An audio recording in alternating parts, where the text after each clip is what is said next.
Oh, well, I haven't looked at it yet, but I will. Good morning. Again, we are live back at House of Transportation on the 31st of January, 2025, and the Burlington International Airport, the Patrick Leahy Burlington International Airport, that I, in full disclosure, worked on the tarmac, next to in a building on the tarmac back from 1991 till 96, I think, something like that. The old Air Guard Building 880 that doesn't exist anymore. We still call it that though. You do? Yep. Customs was in there. Yep.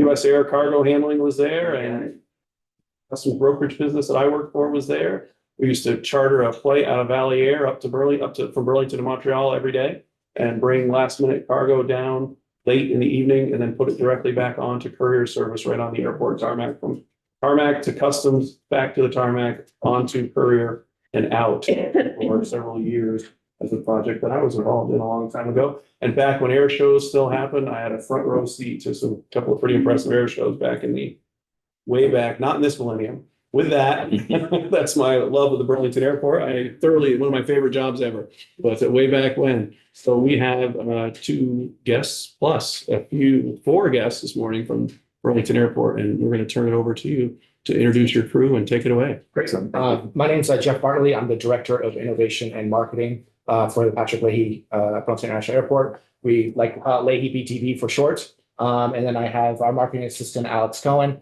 who is a rock star with all of our social media, marketing buys, our TV ads, all go right through her. And thank you for allowing us to be here. My name is Nick Longo. I'm the director of the airport. I'm also here with our amazing team from administration, Jesse Sprague. I've been at the airport for 13 years. I've been in aviation for far longer. Worked all over the East Coast a little bit, or at least the Northeast, as an air traffic controller. I also worked on some ramps, not at Burlington, but Manchester, New Hampshire, de-icing aircraft and all that good stuff. So, but my passion really is with this airport. And again, thanks for allowing us the time today. What today is really going to be about is just kind of giving you an update of where we are, what's going on, how we're progressing, and some pretty exciting things that are literally right around the corner of opening. So with that, with expansion comes some challenges, of course, and we need to grow with the industry. We need to grow with what's happening.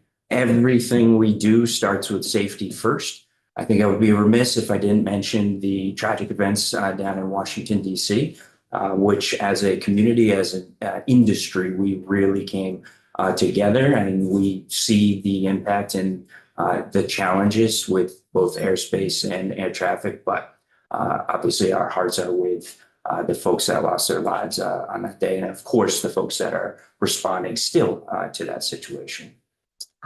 And like I said, everything starts with safety, from our runway, our center line, all the way to our terminal and our parking garage. So everything we're talking about today really stems from that safety standpoint. But we also need to acknowledge that we're growing and we need space, and we need to develop that space in a respectful, sustainable, both financially and from a carbon standpoint. And that's exactly what we're doing at the Leahy BTV Airport. There's a lot of amazing work, and there's a lot of work associated with asphalt and roadway systems going to and from the airport, and highway systems to get even further along. But one of the things we like to say at the airport is you can build a mile of road and you can travel 1 mile. You can build a mile of runway and you can travel the world. And that's what we have at the airport. We have just over 1.5 miles long runway. We actually have 2 runways, but one primarily for our commercial operation. We get really excited about what we do. We have so many capital programs and so many things on the horizon that is really exciting. Yep. So who is Leahy BTV? We're considered a small hub airport. We see about 700 to 750,000 enplanements per year, which equates to about 1.4 million travelers in and out of our airport. One thing we like to brag about is we are actually the second busiest airport in New England. And that's not necessarily from a commercial flight standpoint, but that's the whole gambit from a commercial, Vermont Flight Academy, Beta Technologies, and all the cool stuff they have going on over there. VTang, FedEx, UPS, all of that is making us the second busiest airport in New England. It's something we're very proud of. We are one of the largest points of entry in the state, not just from a tourism standpoint, but about 60% of our travelers are business related in and out of the airport. So it's really crucial that we continue to foster those relationships with various different committees. We do like to brag that we're a source of innovation. Just look at what is happening at Beta Technologies and the amazing work that an entire team is doing. But we're also a source of curiosity with Vermont Flight Academy. We have several other schools, Burlington Technical College, that are training future aviation employees from piloting to becoming maybe a mechanic, air traffic control, et cetera. These are all things that are happening right at our airfield in South Burlington. And of course, we are the host of the Vermont National Guard. With the Air National Guard and some of their with the F-35s, and of course the Army National Guard with some of their helicopter missions as well. Quickly reviewing our commercial services, we have 6 partners right now commercially. We have the 3 of the big ones in Delta, United, and American Airlines. We have Sun Country that does a seasonal route during the summer months to Minneapolis. And then last year we started Breeze Airways, and we have 4 destinations currently with them, and then Frontier, who just started about a month ago. Question, Representative? So I thought JetBlue was leaving and then was coming back. No? Yeah, that's a great question. It is definitely not the first time we've had that question too. You know, JetBlue was an amazing partner. They started back in 1999 and really started service in 2000. We were the 5th route that they started in their company. So we've had a long partnership, 24 years when they left. They originally were planning to at least have a conversation about coming back. In fact, when we heard of this news, we flew down to JetBlue headquarters and met with their CEO to see what those opportunities were for expansion. Right now, they're still growing their market. When they left Burlington, they also left a significant amount of markets in the U.S. They really downsized their operation. It's not off the horizon, but one important part about the JetBlue puzzle, 70% of our passengers on JetBlue prior to this were going to Florida. So our real push was to introduce and expand Florida destinations, but not forget about our New York market. For us, it's not necessarily about the airline going to New York. It's about expanding our New York market. That's where we have to. And we have some stats that will show you. Okay. Yeah. And as Nick mentioned, introducing the Florida market, that is one of our major areas that we need to expand our services. Frontier coming in after Breeze announced Orlando and Tampa is really, really good. It's going to help drive prices down. I believe when Frontier announced, ticket prices dropped 60% to Florida, I think was the number you shared. So we're continuing to have these conversations. We meet with all the airlines from JetBlue to Southwest, United on a yearly basis, sometimes more.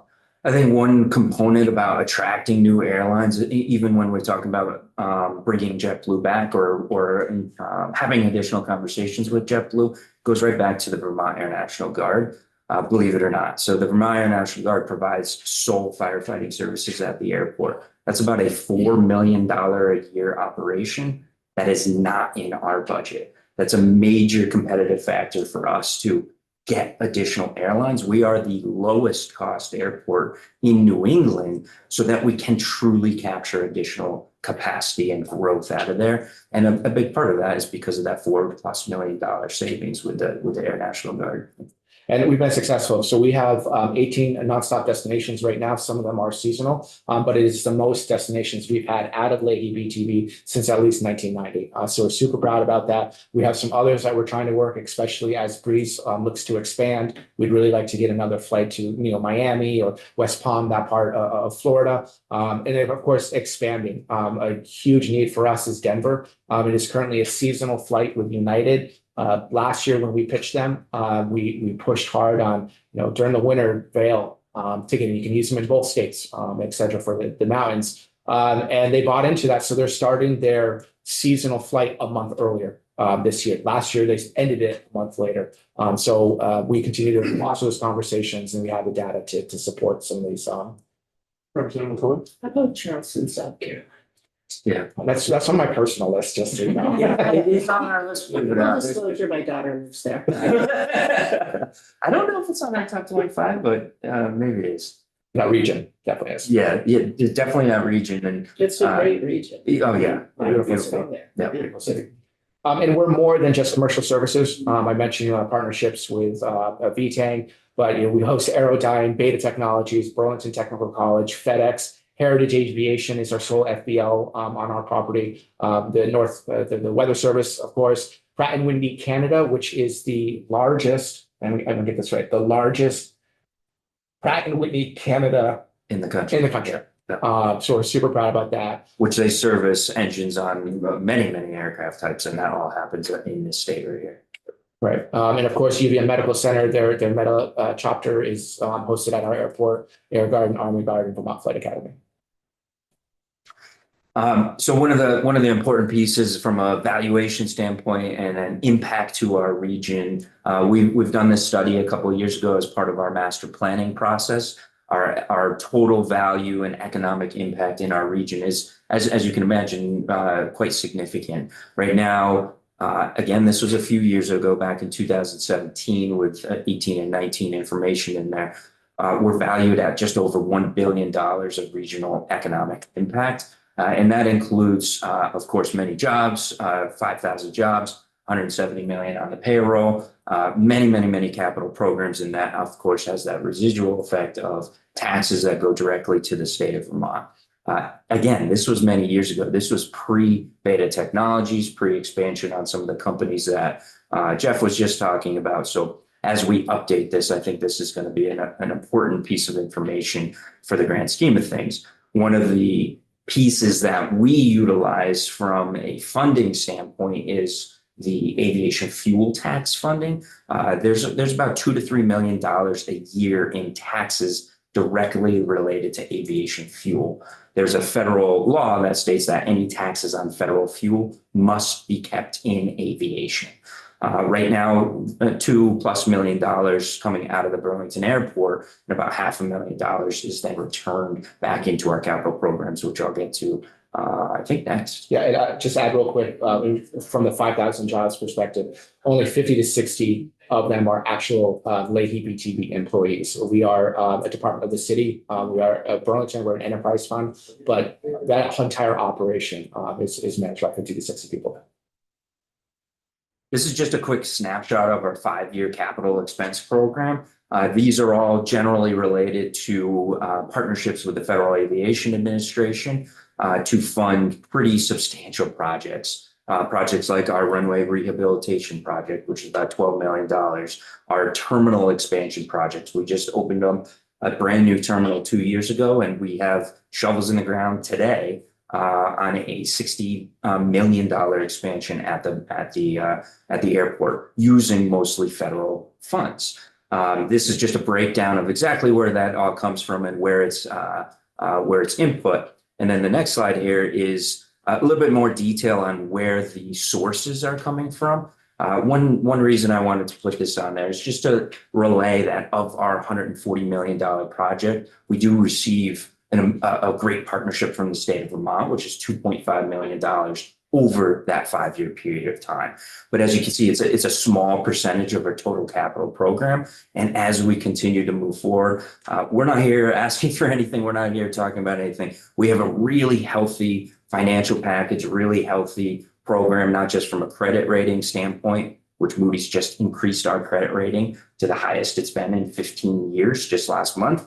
But we are looking at a large capital program over the next couple of years. As you can see here, it's just shy of $140 million, again, with our federal partners and the state partners.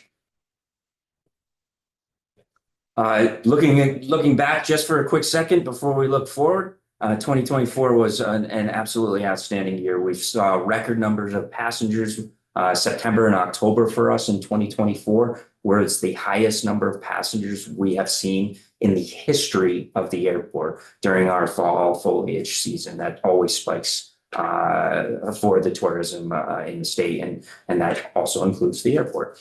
We constantly are meeting with new airlines. JetBlue is absolutely one of those. We're on the road quite a bit to encourage and entice and sell our region and our state and our airport to make sure that we meet the demands of the folks. And of course, that comes with community partnerships too. Yeah, we are trying to bring the community back into the airport as much as possible. We'll have some slides showing Project Next and creative ways we're trying to bring people here. But we did host two large events. During the eclipse, we held an event on our airfield. We had about 800 people in coordination with TSA, Homeland Security, Beta, to view a phenomenal event right there. Halfway through the totality, we had an American Airlines plane land 300 yards from the event. So it's a pretty cool experience. We did a block party with South Burlington, trying to expand that relationship when we unveiled our mascot, Arrow the Griffin. Don't ask who's wearing that outfit in that picture. It was me. I had no choice. I came up with the idea and they're like, okay, you can do it now. Why don't you wear it today? You weren't sure if it fits in the committee room. It does. Of course, we have a lot of VIPs that come through our terminal or through Heritage Aviation that we welcome. From an Olympian, the rugby player came through. We hosted the UVM soccer when they landed a couple months ago. That was or last month, I think. So we try to do everything we can to showcase what's going to and from the airport, not just about the planes and so forth. So challenges, opportunities, and industry changes. Our airport, many of you have been through, Nick likes to refer to it as kind of the Willy Wonka effect, is we've gone through so many different iterations of the airport. You go through our new consolidated security checkpoint, big open space, and then you go into really small hallways. You're walking towards American Airlines and you snake past Skinny Pancake to where you need to go. The airport was built 25 years ago, expanded 25 years ago for regional planes. And we're talking about 50 to 60 passenger planes.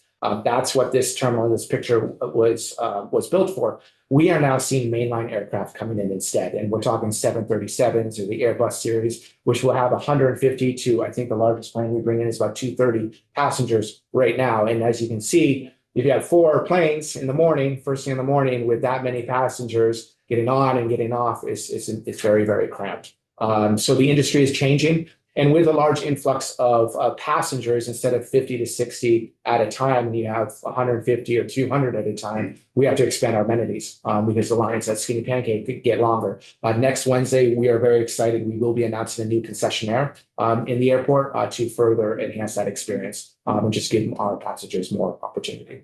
I think that's amazing that it comes back to bigger planes because that's what was there in the 90s when I was there. That's right. They were huge. Yeah. And it went very small. That's right. And now you're telling me that all the big planes are back. Yeah. Because that's where it was in the 90s, all big planes. Of course, I see Pittsburgh's not on your list, and there's multiple a day to Pittsburgh, multiple a day to Philadelphia jet service. Chicago had a huge United through anyway. I think that all the big planes are coming back. And that's where it was. That's exactly right, right? The industry has changed, fluctuated, and what we're developing, and as we go through these slides, we're creating a terminal that we don't know what 10 years is going to look like, 20 years of the industry, right? Going back to where That's right. It's going to these mainline aircraft that have 200 seats times 2, right? Because you have 200 people on board the plane getting off and 200 people boarding. So you're talking about 400 people on a single aircraft to and from. The terminal has to be designed to accommodate those flexibilities in the industry. We don't know if the planes are getting smaller or bigger. So if the industry changes, we're going to be ready. We don't know if the new airlines are going to be vertical takeoff and landing electric aircraft. We need to design a terminal building that can accommodate everything we can possibly think of to make sure we do that. And that's exactly what we're going to be, what we are building right now. And from a ridership standpoint, we still have a lot of opportunity. In our area, which is really central Vermont, up to the eastern side of Montreal, we are still losing about 35% of our passengers to Boston. A lot of those are looking for direct flights to Florida, as well as international flights would make a lot of sense. We are working to try to retain those at the airport. There's various different reasons for that, maybe cost or families, the direct flights, etc. So it's an opportunity, and we have not recaptured a lot of the Canadian traffic from pre-COVID yet. It's starting to come back, but there's still more opportunity for us there. And when we travel and talk to all these different airlines, we go to a conference called Jumpstart every year. And I like to refer to it as speed dating. where we reach out, we get the list of all the airlines that are attending, we sign up for who we want to talk to, and 10 or 12 of them will say, yeah, we'll meet with Leahy BTV, and we get 15 minutes to make a case for them. And this is a major slide that we like to show them, where it's showing our top 25 markets. This is from quarter 2023. We need to get newer data if there's a little bit of a lag in the timing, but it shows our top 25 markets. The blue column is how many we are retaining at Leahy BTV, and the red column is where we're losing it, mostly to Boston at Logan Airport. Obviously, Orlando and Sanford's a huge opportunity. Fort Myers, those numbers are pre-Breeze and Frontier, so we hope to have updated slides that will show what that effect is. But New York is our top destination, and we are capturing a lot of them, but we definitely need to expand service. That's going back to what Representative McCoy's question was in regards to JetBlue and so forth. But the Orlando numbers, Southern Florida, those are things that we're really going to push, as well as those Denver flights. You can see that we have about 150 people a day flying to Denver out of our airport or of our region, and we're only capturing about 71% of them, so just under half. So huge opportunity for us, and this is the case of Nick. I don't know if you have anything to add. No, that's great. Vermonters aren't gamblers? This is so low. Yeah.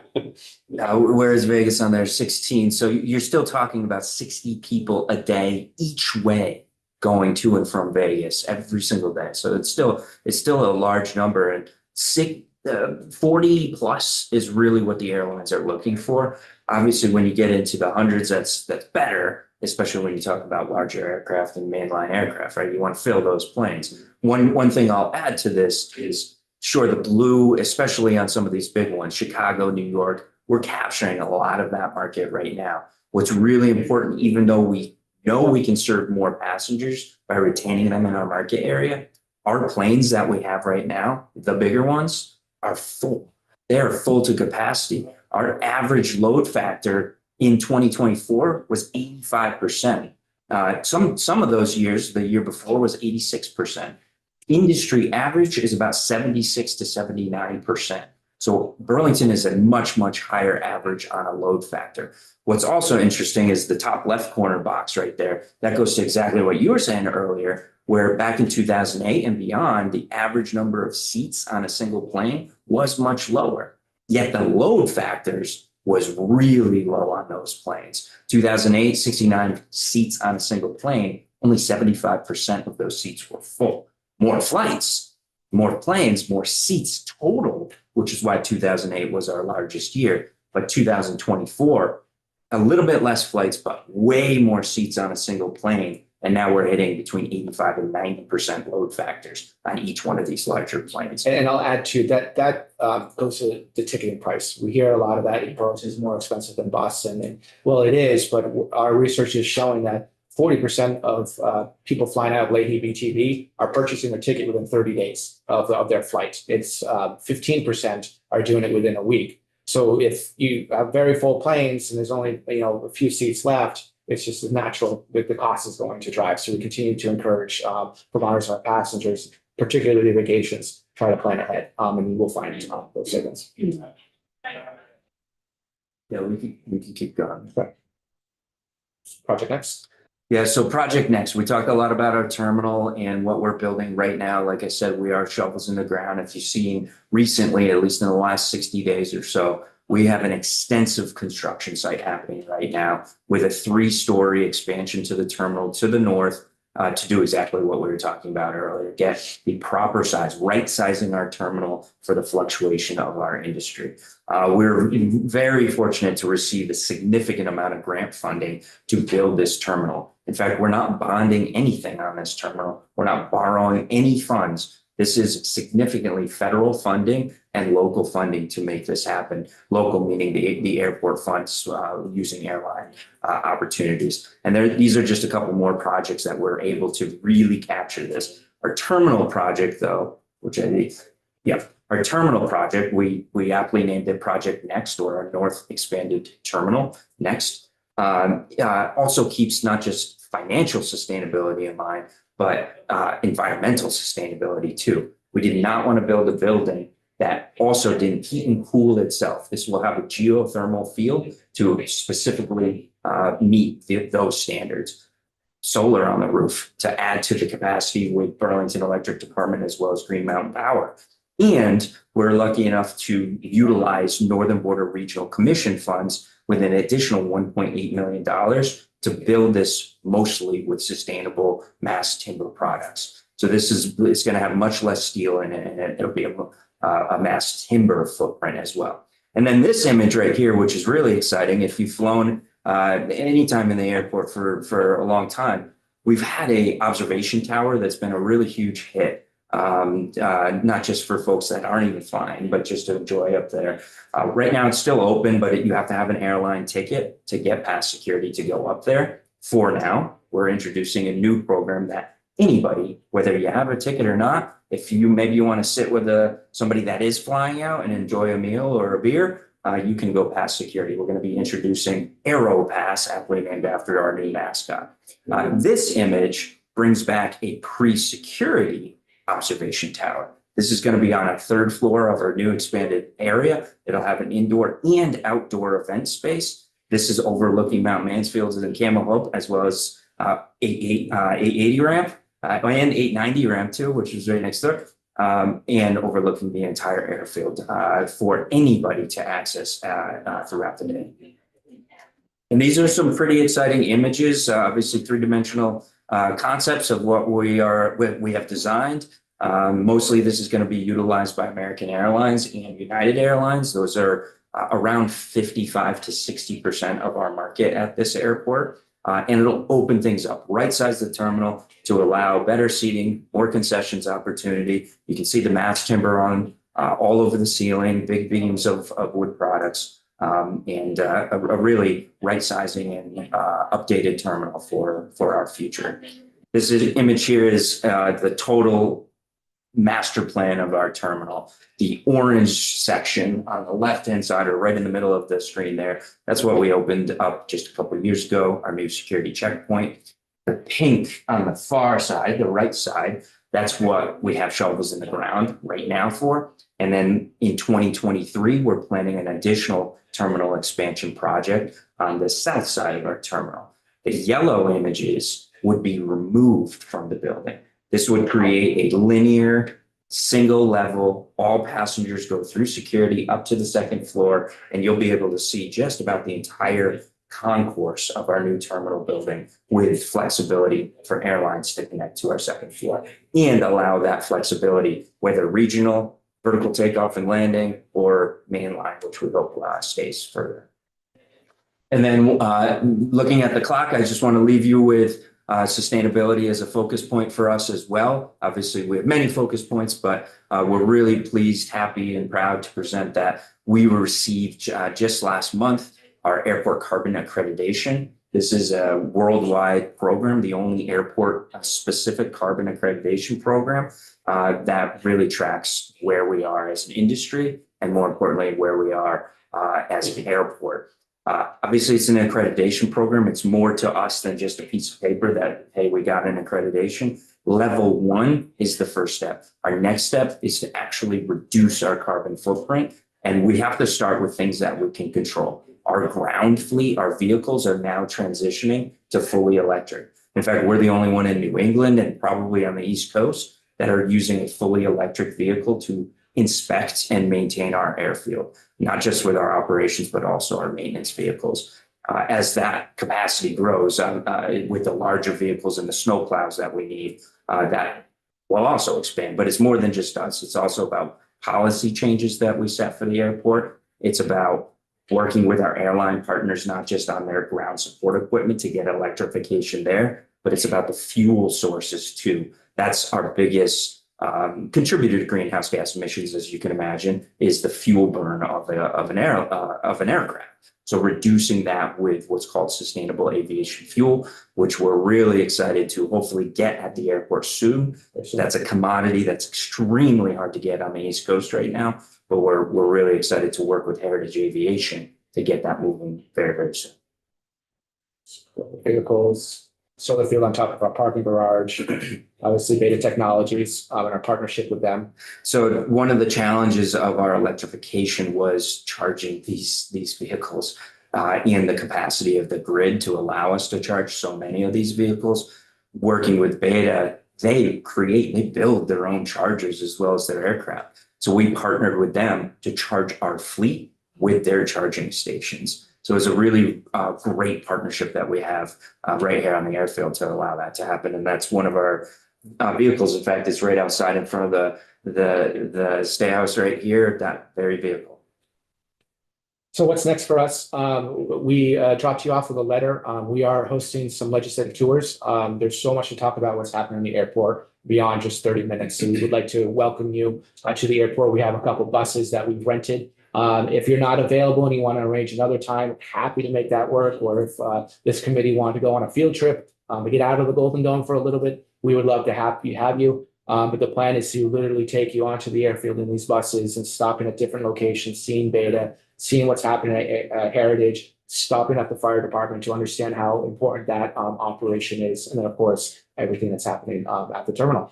So with that, I'm happy to answer any questions or On time. Start early, on time departure as well. We'll get pretty close. I do have a quick question. Is Customs still on the field somewhere? Do you still host Customs over for private? Absolutely. aircraft? So Heritage Aviation now houses the U.S. Customs and Border Patrol. So they're a full port of entry at the airport. So absolutely still there. Representative Wade? What do you charge for a private plane to use Heritage facility, just like roughly? Yeah, more specifically, right now we charge about $2.40 per 1,000 pounds of landed weight. And that's a even fare across every single aircraft, from airlines to corporate or private aircraft as well. Now, we don't facilitate that charge with private aircraft. That's obviously facilitated directly through Heritage Aviation, but it's an even fare across the board. Thank you. And to top it all off too, one of the comments that we get or questions that we get a lot too is, it's expensive. Is it expensive on a ticket price because of how much the airport is charging? And the answer to that is no. We're actually the lowest charged airport in New England. We keep our cost to about $9 per passenger for an airline charge. So our ticket prices are not inclusive. It's inclusive of that, but obviously we don't control the ticket prices associated with that. I know that was more than what you asked, but it sparked something in my mind. Representative Pouch, and you're gonna get us to head to the weekend? Yeah, TSA, how do they fit in? Do you provide them the space and all that? I mean, and who pays? How is that? Great question. Yeah, so our partnership with TSA, and we work with our federal security director for the state of Vermont, Chuck Wyatt. Great partner. Him and I meet weekly, and at no cost, TSA uses that space to either party. So we don't charge them, they don't charge us. What they do pay for is electricity and cleaning and some of the other tenant obligations, but there's no charge. And that's specific to the equipment too. So as we transition to the brand new building, if you remember the old building, there's 2 TSA checkpoints with really antiquated security equipment. When we built this new one, new equipment came in, we didn't have to pay for that as part of the project. TSA, Department of Homeland Security, paid for that. We were one of the first ones in the region to get that brand new piece of equipment, which allowed us to go from an average 30-minute wait time to 4 minutes over the calendar year 2024, the wait time through security. But the partnership is Strong. hourly, daily, minute. We have a very strong partnership with them. Thank you all very much. Thank you. Appreciate it. Thanks for coming in, and everybody for the committee. Have a great weekend. We're done for today, and